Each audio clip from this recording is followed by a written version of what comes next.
Hello there, welcome to Bryan Lomax Movie Talk. This is a bit of an informal review, really. I'm just sat in my living room in my usual space, as you can see.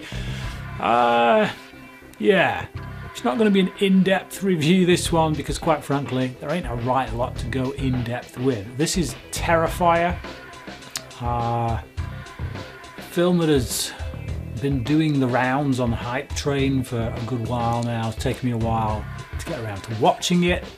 Heard lots of, great things about it, how Art the Clown is the new icon of horror and all this. I'll say two things about this film that are good. Art the Clown, okay? The actor who plays him, he does a really good job. He is pretty terrifying, he's very scary. Definitely somebody I wouldn't want to see coming down a dark alley towards me. Yeah, absolutely, I get that. The lighting in this film is very good, I must say. Really crisp colours, vibrant colours. A lot of those colours are, like blacks. They're very good blacks, thick, deep blacks. Something that I always appreciate, especially in a horror film. So yeah, they're the two positives, and they are literally the only two positives, because everything else about this film is a pile of crap. This is one of the worst horror films I've seen in a long while, primarily because of how hyped up it is. There is no value from a story standpoint. There's no story, really. It is literally Art the Clown moving from one victim to the next, trapped mostly in one location. Obviously a budgetary constraint. I've got nothing against that, but yeah, that's literally all it is. There is just no point. I get that there is an audience out there for schlock kind of horror, the gore stuff, all that kind of stuff, and I do appreciate the special effects work, the practical effects work that goes into something like that. But when it's built around a void, a vacuum of any kind of ideas, it's a foundation of sand, isn't it? It's a sinking house, basically. Great horror, and there is a lot of great horror out there. It really does get to grips with deeper themes, with things that need to be discussed. I feel like the majority of people who are against horror, they look at a film like this, like Terrifier, and that's what they see. That's what they think horror is. This film is what most people think horror is, and it just isn't. When you look at the best horror films out there, and even some of the not so great ones, to be honest, they still have a theme. They still have something to say. Friday the 13th, the original Friday the 13th. I don't like it. I think I've said that many times on this channel.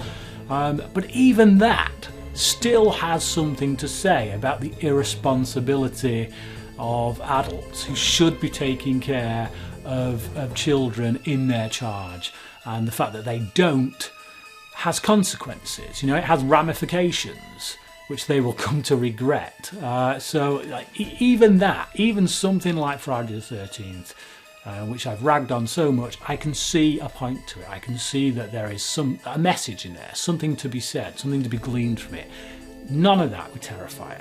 Absolute crap, in every sense of the word. And people who say, "Oh, well, it's just a throwback to the 80s slashers." It's a bad one. I'm sorry, but just having someone who is a masked killer of some description, who goes around just hacking up bodies, that's not a throwback, that's a badly made film. There's plenty of them, they're a dime a dozen. I'm not a prude when it comes to violence, if there's a point, if it has something to say. 28 Days Later, again, is another great example. You look at the end of that film when Cillian Murphy's character goes off the rails, and you don't know, if you're looking at it from the like Christopher Eccleston's standpoint, the military guys, the soldiers at the end of that film, from their standpoint, they don't know whether this guy is infected. Is he infected, or has he just gone crazy? And there's a point there. There's a message to that film. You look at the totalitarian society that they've kind of created for themselves with that military structure. It turns people against one another. It turns them into inhuman, monsters, you know. So the film has something to say in that violence. When you're looking at this extreme piece of violence at the end of the film when he's gouging his eyes out, it's horrific, but it has something behind it. And this film, Terrifier, is literally just a never-ending parade of sickening sequences that are there simply to show the audience how sickening we can get. It is torture porn in its vilest form, and it's absolute dirge. I give it 1.5 stars out of 5. I think I'm probably being generous with that half, but hey ho, there you go. I did watch till the end, so I feel like I need to go and have a shower. So yeah, what about you? I know there's an audience out there for this film. I'm not that audience, clearly, but yeah, give me your thoughts on Terrifier down below in the comments section, and until next time, cracking.